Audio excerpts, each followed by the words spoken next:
Hey there, everybody. Pete Pardo here from Comic Book Users. Welcome to another episode of the show alongside Mr. Wild Bill. Hello, comic book fans. I'm Wild Bill on comic. Of course, I want to keep it that way. I would think so. Yeah. Or not.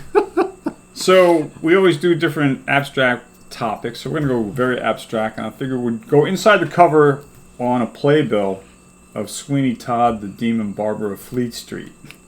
How old is this? This is from 1980. When I was in 10th grade, we took a class trip down to the city to see a Broadway play.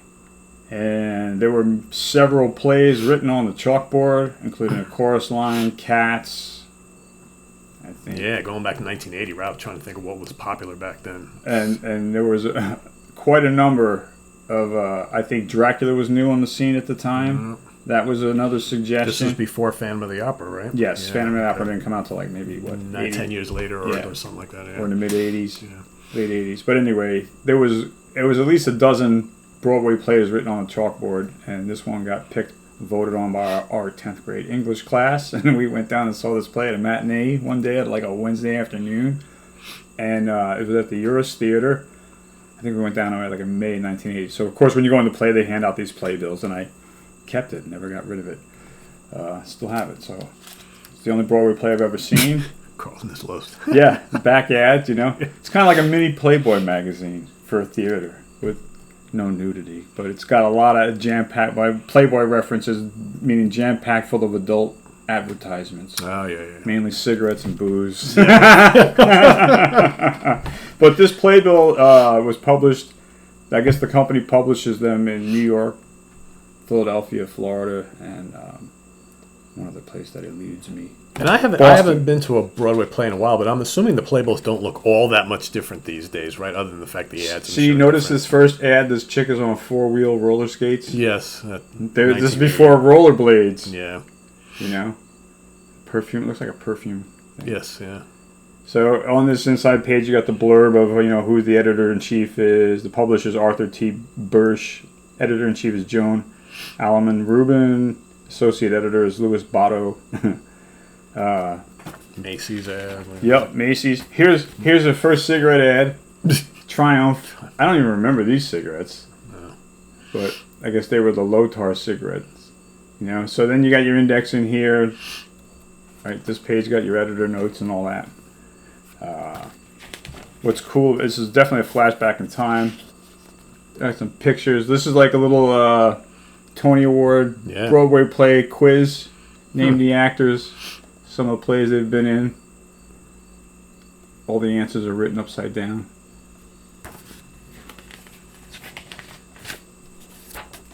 Another ad with the scenic George Washington Bridge. Keep it New York, keep it local. United Airlines. Wow. So, more trivia, more ads. This is like an ad almost every page, Pretty much, yeah. This is basically the money maker for the Broadway play, for the advertisers to get to the audience. Another booze. Now, this is an interesting booze ad. You got a woman's hand pouring that drink, and it says, do you realize that there's 400,000 women are now making $25,000 a year? Wow. Because that was, a big thing with the boom of the women in the workforce. Yeah. This is the early stages. And $25,000 salary was, probably like the equivalent of like a $50,000 salary today, back in 1980. $25,000. Most people came out of college in 1980 and were lucky to make between $12,000 and $14,000, depending on what kind of job, Oh, that's a Chivas Regal ad. Oh, okay. Well, that makes sense because Chivas was very popular. Top shelf. Back then. Maybe it wasn't so cheap.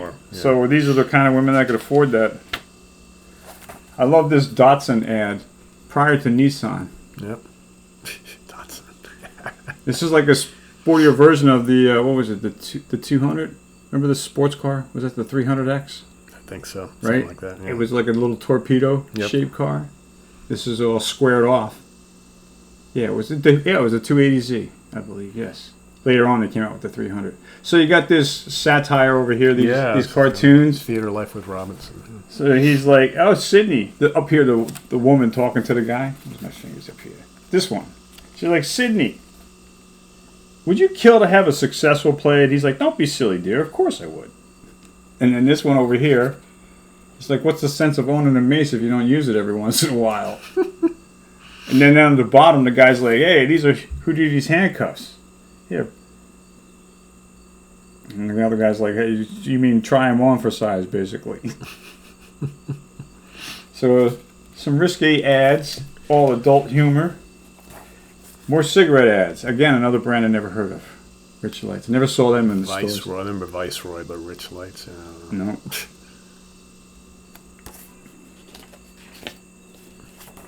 TWA ad. Oh, yeah. So in little articles about actors and stuff, all Broadway theater related. Another interesting telephone ad. The company we grew up with was Ma Bell. Bell System, yeah. Before the U.S. government broke up the telephone company and split it all up prior to the birth of AT&T. And now look at the telephone communications world. Mm-hmm. What a tangled, webby mess. Cell towers. Lauren Bacall, famous actress, doing an ad here. Jewelry stores. Fortunov, the source. Right? Leo Lindy's, wow.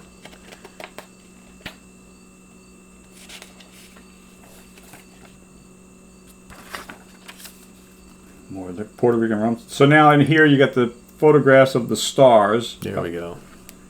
So the main two actors are the two top. The woman is Dorothy Loudon, and the actor Sweeney Todd is George Hearn. And she's the one that owns the meat pie store, the shop, below his barber shop. He's on the second floor. And basically this place, Sweeney Todd is killing people. But it's all out of revenge, his murders. People that tormented him when he was younger. He was outcast from his town. I don't know if you guys know the story, but I'll let you know a little bit of it. Sweeney Todd was, you could say, exiled from his town at a young age, and he had a daughter, and the judge that threw him out was still in power when Sweeney Todd came back to town 20 years later, and of course no one recognized him because he'd been basically forgotten because he'd been gone so long. And when he comes back to town in London, he takes over as a barber, and he kills that judge eventually as a customer. People come in, and what would happen is when he would execute people, I think one of the first people he murdered was the judge that put him away. Actually, the judge was also fooling around with his daughter, like wanted to marry his daughter. So it was like a double-edged sword of revenge. He wanted to get this guy. He was like one of his last victims, I believe. But Sweeney Todd would execute people and then dump the body downstairs, and the woman that owned the meat pie shop would grind up the bodies and put them in the meat pies. And people seemed to really, once he started killing people, her meat pies, I guess people were loving the taste. And damn, those meat pies are good. May I have another? Yes, sales exploded. And they were like, where are you getting your meat? He said, oh, it's a, private source. Private source, like Motel Hell, right? Remember? So, in the actual play, visually, when a client was sitting down in the barber chair, Sweeney Todd would come by with his razor, and when he did a slicing motion, there was a loud whistle that went off in the theater, like really like 10 times more intense than nails on the chalkboard, but a real high shriek whistle that was intended to scare you when it could, just the loud intensity of it. And there would be a gushing river of blood coming down with the visual. There was real blood on stage, and then there'd be blood on a knife, and then he would go into a song, and he threw a latch, and the chair would turn into a slide, and the body would slide down to the second floor, and he's holding up the knife, and the spotlight in the theater, the whole theater is dark, and there's one spotlight, and it's on the blade, which is reflecting the light, and you can see all the blood on the blades. Like, how they did that with the special effects in a live play was amazing. And the stage was a cube with a staircase on one side, and the actors would go up on the staircase. The top was like a flat roof design, which was the barber shop with the chair and everything, and at the edge of the stage was the ramp. And they really didn't, like, there was a couple walls on the bottom that were open one side so you could see if they were underneath the platform, but most of the action was outside. She would catch the bodies and bring them in, and then he would come down the stairs on the outside to go deal with her because it's set in the 1800s. And then sometimes they would take the actual set, and it was on wheels, and they could rotate it, Sure. and there'd be a different scene. Like if they were going to be behind the building or alongside it, they would constantly, if they wanted to be in somebody else's house, they'd turn it again, and it'd be this props of like the inside of somebody's apartment. So that was clever, that all set designs revolved on wheels on a square stage. Good memory from so long ago, right? So, I put it down and I'm not done. Did I lose my Got place? a few pages left to keep going. Yeah, no. I passed this? Yeah, you passed this. Keep going. Did we do the true commercials? I don't know. Yeah. Those are another cigarette filter. See the crazy cigarette advertiser guys with the crazy designs, the freaky triangle in the center? Only 5 milligrams of tar. Trying to get all those Bermuda Triangle Bigfoot people, like Yeah. the Mason, anything like little crazy designs Yep. and colors. Ooh. Catch Delta's Florida show for only $99. Round trip to Florida, $99. $99 to go from New York City to Florida. Really? 1980? Pretty good. Yeah. Does Breyers still make yogurt? I haven't seen Breyers No, yogurt. right? Nope. No. Do they still make ice cream? They still make ice cream, but I know yogurt. they do, but they reduced the size. It's not a gallon anymore. They got smaller. yeah, But they yogurt. kept the prices up. Is that amaretto? Stock. Yeah. I've never seen this one. No. Amaretto's one of the few spirits I actually So the like. play Sweeney Todd actually was written and it became a play. It was first performed in 1847 at the Britannia, which was a London-based bloodbath theater where they did all shock and awe back in the times. See, here we have blurbs on all the actors in the play and their background, where they've been, what other... More ads. Oops, sorry. What we got here? More articles. I went past most of the blurbs on the actors. Still some here. Fashion is chic, right? Mm-hmm, yeah. A lot of fashion ads. High class society, right? Now here's something I'm going to get to in a second. So up front, when they had photos of all the actors, I just named the main 2 stars, but there's a decent sized cast. And as you're going through the playbill, all of a sudden, did I pass it? No. Okay, good. Then you got your local restaurants Of course. advertising Because they want you to hang around and go somewhere. right around the corner from Yeah. the theater. And while you're there, maybe some alcohol to wash it down. JD. So you flip to the next page, and lo and behold, this thing falls out. It's like, what is this? And it's a little blurb about one of the main characters, who's usually played by Jack Eric Williams, will be played by Michael Carlenter. Callinan, yeah. So let you know that there's a cast member change. Yeah, It's 'cause way back here. It should have been inside the first Well, you should page. know that right off the bat, right? And I'm pretty sure I left this original, never fooled with it. But it's possible it could have been up front. It's been... So what they do, they call those understudies, right? So those are the actors who they have to Fill learn in for all, sick guys. fill in for someone sick or something happens at the last minute. So they have to know all the lines and be they're not So they got to be stars. the utility man. Yes, yeah, very important. They may never get to go perform and get a main role. right, but they're getting paid to be that kind of waiting in the wings just in case something happens.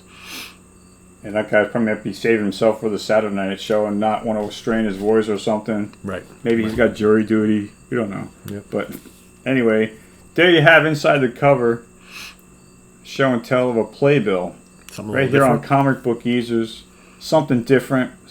Staying right in the line of collectibles. Yeah.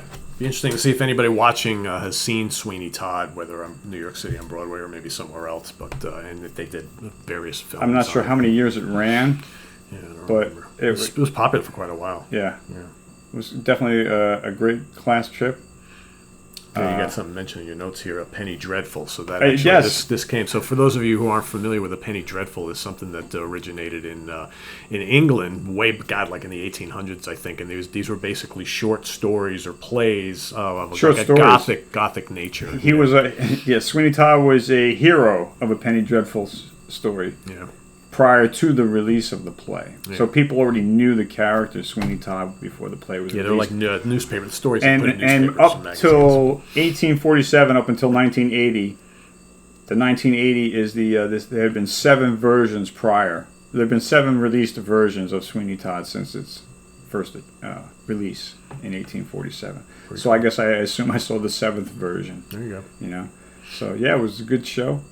The only Broadway show I've ever seen. Oh, really? Okay. Yeah. Wow. Yeah, I haven't seen many. I saw back in the 80s. I saw, or maybe it was the late 70s. I don't remember. I saw The Wiz. Oh yeah. I saw Jesus Christ Superstar. I saw that twice. Oh. I saw it later on also, but I saw that early With on. a different cast. Yeah, different Okay. cast both times. And then my wife and I saw Cats like 15 years ago. How'd you like that? It's terrible. It was boring as all hell. Yeah. It was Oh wow. It was terrible. Bored out of my mind. And then we saw The Lion King a couple of years ago. That was amazing. Okay. That was loads of fun. Yeah. Wow. Yeah, that was the best one out of all of them, actually. But Jesus Christ Superstar was really good, too. Cool. Well, anyway, hopefully we touched base on a different topic. You know, hopefully we found this entertaining. Please click the like button if you like this video. As always, we thank you for being here and your comments and your support and your subscriptions and your comments. As always, please click the notification bell so you can be kept in the loop every time we make a new video. And for all you new subscribers, thanks for watching. And we'll see you next time on Comic Book Geezers. That's right. For Wild Bill, I'm Pete. Enjoy the rest of your day. We'll see you real soon. Bye-bye. Bye.